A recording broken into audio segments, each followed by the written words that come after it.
الحمد لله نحمده ونستعينه ونستغفره ونؤمن به ونتوكل عليه ونعوذ بالله من شرور أنفسنا ومن سيئات أعمالنا من يهده الله فلا مضل له ومن يضلله فلا هادي له وأشهد أن لا إله إلا الله وحده لا شريك له وأشهد أن محمدًا عبده ورسوله أما بعد فإن خير الحديث كتاب الله وخير الهدي هدي محمد صلى الله عليه وسلم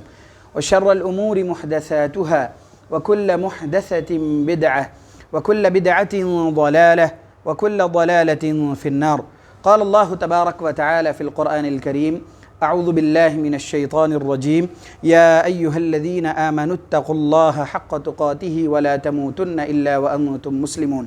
وقال تعالى في موضع آخر: بسم الله الرحمن الرحيم يا أيها الناس اتقوا ربكم الذي خلقكم من نفس واحدة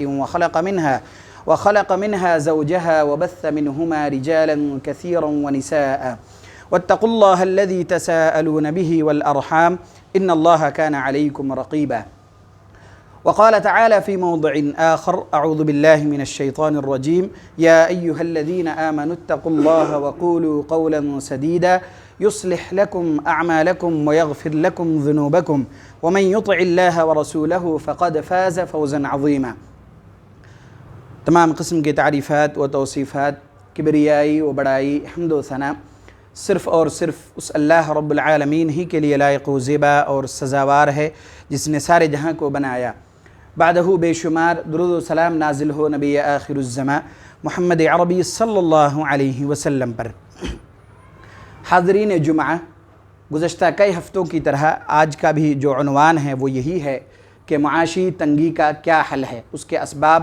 کیا ہیں. اس سے پہلے اس کی وجہ کیا تھی، وجوہات کیا تھی، وہ آ چکی. کچھ حل بھی آپ کے سامنے بیان کیے جا چکے، چند اور حل آپ کے سامنے رکھے جاتے ہیں جس سے معاشی تنگی کا حل ہمیں پتہ چلے گا شرعی نقطۂ نظر سے. ان حل میں سے، یعنی معاشی تنگی کا جو حل بیان کیا جا رہا تھا، ان حل میں سے کچھ حل آپ کے سامنے آ چکے ہیں. اب یہ 8واں حل ہے کہ جب بھی آدمی کوئی نیا کام کرے تو اسے چاہیے کہ استخارہ کر لے. استخارہ کہتے کس کو ہیں، کس طرح کرنا چاہیے، یہ بھی مختصر طور پر آپ کے سامنے انشاءاللہ بیان کرنے کی کوشش کرتا ہوں. استخارہ کرتے ہیں کہ کہتے ہیں مثال کے طور پر ہم میں سے کسی شخص کو کوئی تجارت شروع کرنی ہے، تو اب ان کے دل میں یہ بات مکمل طور پر نہیں آ رہی ہے یا اطمینان نہیں ہو رہا ہے کہ شروع کروں یا نہ کروں، کس طرح کروں، کیسا کرنا چاہیے، بہت زیادہ کنفیوژن ہے. تو اسے چاہیے کہ اللہ کے نبی صلی اللہ علیہ وسلم نے صحابہ کرام کو اسی طرح سے استخارہ اسی طرح سکھلایا جس طرح آپ قرآن سکھایا کرتے تھے، نماز سکھایا کرتے تھے، دیگر عبادات سکھایا کرتے تھے. اسی طرح اللہ کے نبی صلی اللہ علیہ وسلم نے صحابہ کرام کو استخارہ کرنے کا بھی کیا بتلایا اور سکھلایا اسی طرح سے. تو آدمی کو چاہیے کہ جب کوئی تجارت شروع کرنا چاہے، کوئی چیز اور وہ خریدنا چاہے، کچھ اور کام بھی کرنا چاہے، تو اس سے پہلے کیا کرے، 2 رکعتیں پڑھیں. اور یہ 2 رکعتیں فرض نماز کے علاوہ ہوں گی، یعنی 2 رکعت الگ سے پڑھے اور پھر اس کے بعد کیا کرے، دعا پڑھے. استخارے کی جو دعا ہے جو آپ کے سامنے انشاءاللہ ابھی رکھی بھی جائیں گی، وہ دعا پڑھے. تو اس سے ہوگا یہ کہ انسان کے دل میں اطمینان پیدا ہوگا. اور جو دعا آپ نے کی ہیں، چونکہ ان دعاؤں میں یہی باتیں آتی ہیں کہ اللہ میرے پاس قدرت نہیں ہے، تیری قدرت سے قدرت چاہتے ہیں، طاقت چاہتے ہیں، تیرے علم کے مطابق اگر میرا یہ کام کرنا صحیح ہے تو اس کام کو میرے لیے مقدر کر دے، اس میں آسانیاں پیدا فرما دے، سہولیات میسر کر دے. تو پھر انسان کے لیے وہ کام کرنا کیا ہو جاتا ہے، آسان ہو جاتا ہے. چاہے وہ تجارت کرے، اس کے لیے راستے ہموار ہو جاتے ہیں، اس کے لیے کئی چیزیں آسانیاں ہو جاتی ہیں. بعض دفعہ لوگ یہ پوچھتے ہیں کہ کیا استخارہ کرنے کی وجہ سے خواب میں یہ بات آئے گی، آپ کو بتلایا جائے گا کیا کہ ہاں یہ کام آپ کو کرنا ہے یا نہیں. ایسی کوئی روایت یا ایسی کوئی باتیں ہم نے تو نہیں سنی. ہاں یہ بالکل ہے کہ جب آپ استخارہ کریں گے تو اللہ تبارک و تعالیٰ کی جانب سے اگر اس کام میں آپ کے لیے خیر اور بھلائی ہے تو یقینی طور پر آپ کے لیے اس میں مدد آئے گی. چونکہ اللہ کے نبی صلی اللہ علیہ وسلم کا یہ فرمان ہے کہ جب آدمی استخارہ کرے تو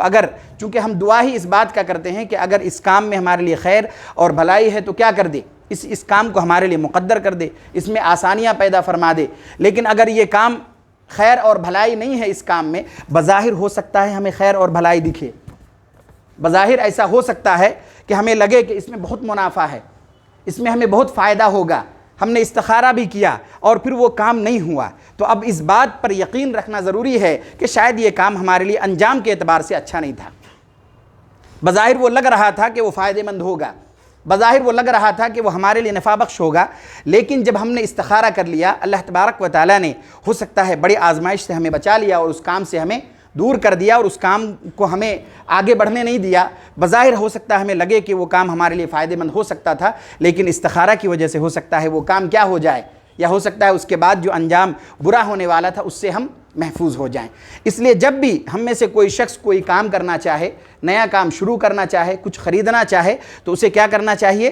استخارہ کرنا چاہیے۔ اس سے ہوتا یہ ہے کہ اللہ تبارک و تعالیٰ کی جانب سے مدد آتی ہے، اور اس کام میں اگر ان کے لیے بہتر ہوگی اور بھلائی اور خیر ہوگی تو اللہ تبارک و تعالیٰ کی جانب سے آسانیاں پیدا ہوں گی۔ چنانچہ اللہ کے نبی صلی اللہ علیہ وسلم نے ارشاد فرمایا، اذا ہم احدکم بالامر، جب تم میں سے کوئی شخص کسی کام کا ارادہ کرے، عزم کرے، تجارت کرنا چاہتے ہیں، کچھ خریدنا چاہتے ہیں، کچھ اور دیگر کاموں چیزوں میں انویسٹ کرنا چاہتے ہیں، اور انہوں نے ارادہ کیا، عزم کیا، تو چنانچہ اللہ کے نبی صلی اللہ علیہ وسلم نے ارشاد فرمایا، اذا ہم احدکم بالامر، جب تم میں سے کوئی شخص کسی کام کا ارادہ کرے، کرنے کا وہ عزم کرے، تو کیا کرنا چاہیے؟ فلیرکع رکعتین من غیر الفریضہ،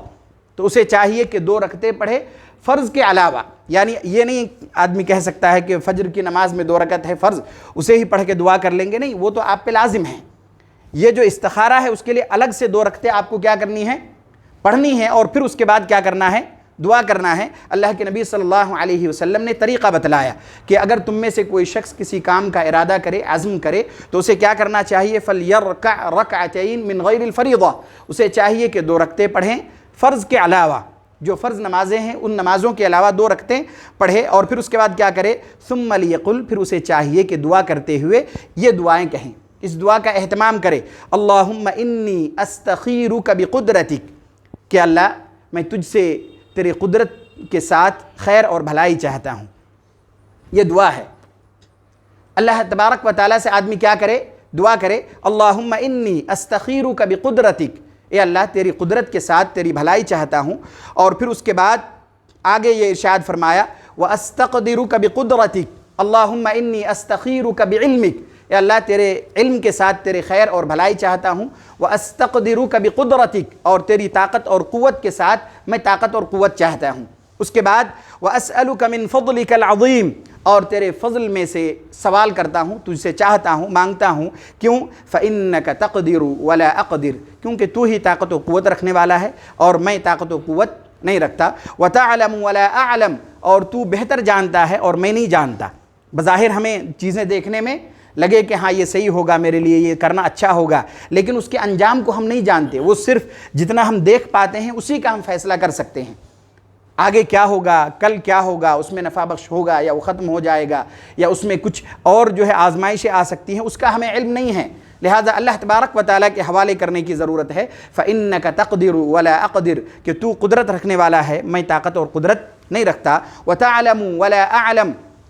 کہ تو جانتا ہے، ساری چیزوں کو تو جانتا ہے اور میں نہیں جانتا، وَأَنْتَ عَلَّامُ الْغُیُوبِ، تو غیب کے باتوں کو بھی جانتا ہے، یعنی اس کے انجام کے اعتبار سے بھی تو جانتا ہے کہ میرے لیے یہ خیر اور بھلائی ہوگا یا نہیں، میں تو نہیں جانتا کہ 2 مہینے کے بعد کیا حالت ہوگی، 2 مہینے کے بعد ان چیزوں کا کیا معاملہ ہوگا، مجھے نہیں معلوم، تو غیب کی چیزوں کو بھی جانتا ہے۔ اللہم ان کنت تعلم ان هذا الامر خیر لی فی دینی ومعاشی وعاقبت امری۔ اس کے بعد اللہ کے نبی صلی اللہ علیہ وسلم نے بہت پیاری بات کہی اور یہ ارشاد فرمایا، پھر آدمی یہ دعا کرے، کیا؟ اللہم ان کنت تعلم ان هذا الامر خیر لی فی دینی ومعاشی وعاقبت امری، کہ اللہ اگر تیرے علم کے مطابق میرے اس کام میں خیر ہے، دینی اعتبار سے بھی، معاشی اعتبار سے بھی، اور انجام کے اعتبار سے بھی، ہر اعتبار سے جو کام میں کرنا چاہتا ہوں، اگر اس کام میں میرے لیے ہر اعتبار سے خیر ہے، یعنی ایسا نہ ہو کہ آدمی دنیاوی اعتبار سے خیر اور بھلائی ہو لیکن دینی اعتبار سے نہیں ہے، تو اس سے بھی بچنے کی ضرورت ہے۔ تو آدمی دعا کس طرح کرے اور یہ کہے کہ اللہ اگر تو تیرے علم کے مطابق میرے اس کام میں میرے دین کے اعتبار سے بھی، میرے معیشت کے اعتبار سے بھی اور انجام کے اعتبار سے بھی اگر بہتر ہے تو اسے کیا کر دے، یا پھر یہ بھی کہے، ایک دوسرا لفظ بھی ہے جو اسی معنی کا ہے، او قال عاجل امری و آجلی، یہ ارشاد فرمایا آگے، اور جب یہ کہہ لے تو پھر کیا کہہ دے، فَقْدُرْهُ لِي وَيَسِّرْهُ لِي، تو اس کام کو میرے لیے مقدر کر دے اور میرے لیے اس کام میں آسانیاں پیدا فرما دے۔ میں تجارت کرنا چاہتا ہوں، اس کے لیے ہم نے استخارہ کیا، یہ دعا ہم نے کی، پھر اللہ تبارک و تعالیٰ کے حوالے کر دیا کہ اس کے انجام کو ہم نہیں جانتے، ہمیں نہیں پتہ کہ اس کا انجام کیا ہوگا، اس کا بدلہ ہمیں کیا ملے گا، تو بہتر جانتا ہے۔ اگر تیرے علم کے مطابق میرے لیے یہ کام ہر اعتبار سے اچھا ہے، میرے دین کی حفاظت کے اعتبار سے، میرے معیشت کے اعتبار سے اور میرے انجام کے اعتبار سے اگر اچھا ہے، تو اس کام کے لیے میرے لیے اس کام کو کیا کر دے، مقدر کر دے، اور پھر اس کو میرے لیے آسان بنا دے، اور پھر ثم بارک لی فیہ، اور پھر اس کام میں میرے لیے کیا کر دے، برکت ڈال دے۔ جب آدمی اس طرح سے کام کرے گا اور استخارہ کے ساتھ نئے کام کی شروعات کرے گا، تو دو چیزوں میں سے ایک چیز ضرور ہوں گی۔ اگر ان کا وہ کام ہو گیا تو اللہ تبارک و تعالیٰ کی جانب سے گویا کہ مدد اور تعاون آئی، اس میں اللہ کی جانب سے برکت بھی آئے گی۔ اور اگر وہ کام نہیں ہوا تو اس بات پر یقین رکھ کے، جو ایمان والے ہیں یقینی طور پر اس بات پر وہ ایمان رکھے گا کہ اللہ تبارک و تعالیٰ نے ہو سکتا ہے ہمیں ایک آزمائش سے بچا لیا، جو ہمارے لیے یہ کام بہتر نہیں تھا، اس لیے ہمیں اللہ تبارک و تعالیٰ نے اس کام سے دور کر دیا اور اس کام کو ہم سے دور کر دیا۔ اور پھر جب ایک ایمان والا آدمی ایمان کے ساتھ، یقین کے ساتھ یہ دعا کرے، اور اگر وہ کام مکمل نہ بھی ہو تو اسے کسی طرح کا کوئی افسوس بھی نہیں ہوگا۔ اگر وہ کام نہ بھی ہو، استخارہ اس نے کیا، کام نہیں ہوا، تو ایک ایمان والے شخص کو کسی طرح کا کوئی افسوس نہیں ہوگا، کیونکہ وہ اچھی طرح جانتا ہے کہ اللہ تبارک و تعالیٰ جو میرے لیے بہتر ہوگا وہ اللہ تبارک و تعالیٰ اس میں میرے لیے مدد کرے گا، اور جو نہیں ہوگا اس سے ہمیں بھی بچائے گا اور آزمائشوں سے ہمیں دور کر دے گا۔ لہٰذا دو چیزوں میں سے ایک ہوں گی کہ اگر وہ کام ہو گیا تو اللہ کی جانب سے اس میں برکت ہوگی، اور اگر وہ کام نہیں ہوا تو یقین جانیے کہ اس میں ہمارے لیے خیر اور بھلائی نہیں تھی، اس لیے نہیں ہوا۔ اس لیے ایمان والا شخص جو ہوگا اسے کسی طرح کا کوئی افسوس نہیں ہوگا، پھر وہ کوئی دوسرا اور کوئی تیسرا کام تلاشنے کی کوشش کرے گا، اور پھر اسی استخارے کے ساتھ وہ کیا کرنے کی کوشش کرے گا، شروعات کرے گا، جس میں اللہ تبارک و تعالیٰ کی جانب سے تعاون اور مدد بھی آئے گی، اور پھر اس میں خیر اور بھلائی بھی ہوگی۔ اس کے بعد نواحل، حلال کمائی کھائیے۔ جب آدمی حلال طریقے سے مال کمائے گا، اس کے لیے راستے آسان بھی ہوں گے کمانے کے لیے، اور جب اس کے خود کے جسم میں اور جو اس کے ماتحت کے لوگ ہیں، ان کی آل و اولاد ہیں، بیوی بال بچے ہیں، سب کے جسم میں حلال کمائی کا رزق جائے گا، تو پھر ایسے گھروں میں ہی برکت آتی ہیں، ایسے لوگوں کے کمائیوں میں ہی اللہ تبارک و تعالیٰ کی جانب سے برکتیں آتی ہیں۔ اور اگر آدمی کیا کرے، حلال کو چھوڑ کر حرام طریقے سے مال کمانے کی کوشش کرے،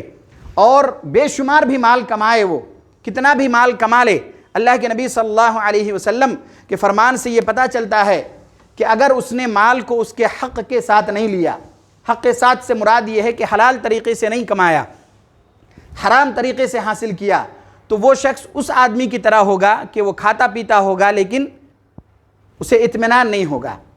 اس کا دل نہیں بھرے گا، مال بے شمار اس کے پاس ہوگا، بہت سارا مال ہوگا، کھائے گا پیے گا بھی خوب، لیکن اسے اطمینان نہیں ہوگا، تشفی نہیں ہوگی۔ لیکن جو آدمی حلال طریقے سے کمائے گا اور اس طریقے سے کمائے گا جس طریقے سے کمانے کا حکم شریعت ہمیں دیتی ہے، تو اس آدمی کے لیے اس کام میں، اس کے مال و دولت میں، ساری چیزوں میں برکت ڈال دی جائے گی۔ چنانچہ بخاری اور مسلم کی روایت ہے، ابو سعید خدری رضی اللہ تعالی عنہ سے روایت ہے، وہ کہتے ہیں کہ رسول اللہ صلی اللہ علیہ وسلم نے یہ ارشاد فرمایا، من اخذہ بحقہ ووضعہ فی حقہ، جس نے مال کو اس کے حق کے ساتھ حاصل کیا، یعنی حلال طریقے سے حاصل کیا۔ حلال طریقے سے آدمی جتنا چاہے مال کمائے، جتنا وہ کمائے گا اس میں اور برکتیں ڈالی جائیں گی۔ طریقہ کیا ہونا چاہیے؟ حلال ہونا چاہیے۔ آدمی حلال طریقے سے کروڑوں کھربوں کمائے، اس میں اللہ تبارک و تعالیٰ کی جانب سے برکت ڈالی جائے گی۔ لیکن اگر ایک آدمی حرام طریقے سے 5 روپے بھی کمائے، اس میں برکت بھی نہیں ہوگی اور اسے کم شیر بھی نہیں ہوگا، اور اگر اس میں وہ سینکڑوں بھی کمائے تو بھی اس میں برکت نہیں ڈالی جائے گی۔ اور جس آدمی کا پیٹ بھر جاتا ہے کچھ لقمے سے، سینکڑوں پیسے ہونے کے باوجود اسے اطمینان نہیں ہوگا۔ اللہ کے نبی صلی اللہ علیہ وسلم نے آگے ارشاد فرمایا، فَنِعْمَ الْمَعُونَ ہوا، تو ایسے لوگوں کے کام میں، اس کے مال و دولت میں برکت ڈال دی جائے گی، جو مال کو اس کے حق کے ساتھ کیا کرے گا؟ حاصل کرے گا، حلال طریقے سے حاصل کرے گا۔ وَمَنْ أَخَذَهُ بِغَيْرِ حَقِّهِ اور جس نے مال کو اس کے حق کے بغیر حاصل کیا، یعنی حرام طریقے سے حاصل کیا، تو یہ اس شخص کی طرح ہوگا کان کالذی یأکل ولا یشبع، کہ اس آدمی کی طرح ہوگا جو کھاتا پیتا تو ہوگا لیکن سکم شیر نہیں ہوگا، تشفی نہیں ہوگی، اطمینان نہیں ہوگی، بہت مال کماتا ہوگا لیکن اسے اطمینان، سکون نہیں ملے گا، برکتیں ان کے مال میں سے چھین لی جائیں گی۔ یہ اللہ کے نبی صلی اللہ علیہ وسلم کا فرمان ہے، اور اس سے پہلے بھی یہ روایت آ چکی ہے کہ آدمی کو سخاوت نفس اور استغنا کے ساتھ مال حاصل کرنے کی ضرورت ہے، یعنی انسان کو اپنی ضرورت کو پورا کرنے کے لیے مال حاصل کرنے کی ضرورت ہے، مال کو ہی ساری ضرورت نہ بنائے، اپنی ضرورت کے لیے مال کمائے، بے شمار کمائے، اور اپنے نفس کے استغنا کے ساتھ کمائے، تو پھر ایسے مال میں برکت ڈالی جاتی ہے۔ اور جب نفس کی لالچ اور حرص کے ساتھ مال کمایا جائے تو پھر اس میں برکت اس مال سے چھین لی جاتی ہے۔ اللہ کے نبی صلی اللہ علیہ وسلم، بخاری اور مسلم کی روایت ہے، حکیم ابن حزام رضی اللہ تعالی عنہ سے روایت ہے، وہ کہتے ہیں سألت النبی صلی اللہ علیہ وسلم فأعطانی، کہ میں نے اللہ کے نبی صلی اللہ علیہ وسلم سے کچھ مانگا تو آپ نے مجھے دیا، یعنی مجھے ضرورت تھی تو میں نے مانگا۔ کس نے؟ حضرت حکیم ابن حزام رضی اللہ تعالیٰ عنہ خود کہتے ہیں کہ مجھے کچھ مال کی ضرورت تھی تو میں نے آپ صلی اللہ علیہ وسلم سے مانگا تو آپ نے مجھے دیا،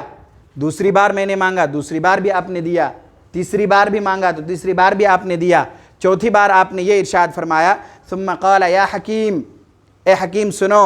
ان هذا المال خضرۃ حلوۃ، یہ مال دیکھنے میں بہت مزیدار ہے، سبز اور شاداب دکھتا ہے، میٹھا لگتا ہے، بہت اچھا لگتا ہے، جب اسے تم کیا کرو، حاصل کرو، اسے جب لو تو بہت مزہ آتا ہے، لیکن یاد رکھو آگے ارشاد فرمایا فمن اخذہ بسخاوت نفس بورک لہ، جس نے اس مال کو اپنے نفس کی سخاوت اور استغنا کے ساتھ لیا تو اس میں برکت ڈالی جاتی ہے، یعنی اگر واقعی تمہیں ضرورت ہے تو لو، نہیں ہے تو پھر بے نیاز ہو جاؤ، اپنے آپ سے خود کرو، اپنی ضرورت کو پوری کرنے کی کوشش کرو۔ اور سارے لوگوں کے لیے اس میں تعلیم ہے کہ آدمی جب مال کو نفس کی سخاوت کے ساتھ حاصل کرے گا، اپنی محنت اور مشقت کے ساتھ لے گا، اپنا خون پسینہ بہا کر کمانے کی کوشش کرے گا، اللہ کے نبی صلی اللہ علیہ وسلم نے یہ ارشاد فرمایا ثم قال یا حکیم، اے حکیم سنو، ان هذا المال خضرۃ حلوۃ، یہ مال بہت سرسبز اور شاداب دکھتا ہے، بہت میٹھا لگتا ہے، فمن اخذہ بسخاوت نفس بورک لہ فیہ، جس نے اس مال کو اپنے نفس کی سخاوت کے ساتھ لیا، استغنا کے ساتھ لیا، اس کے مال میں برکت ڈالی جاتی ہے، ورنہ اگر آدمی صرف مانگتا ہی رہے تو برکت نہیں ڈالی جاتی۔ آپ بہت ساروں کو دیکھ لیجئے، آپ سگنلز پہ، روڈوں پہ اپنی پوری زندگی مانگنے کے ساتھ ساتھ انہوں نے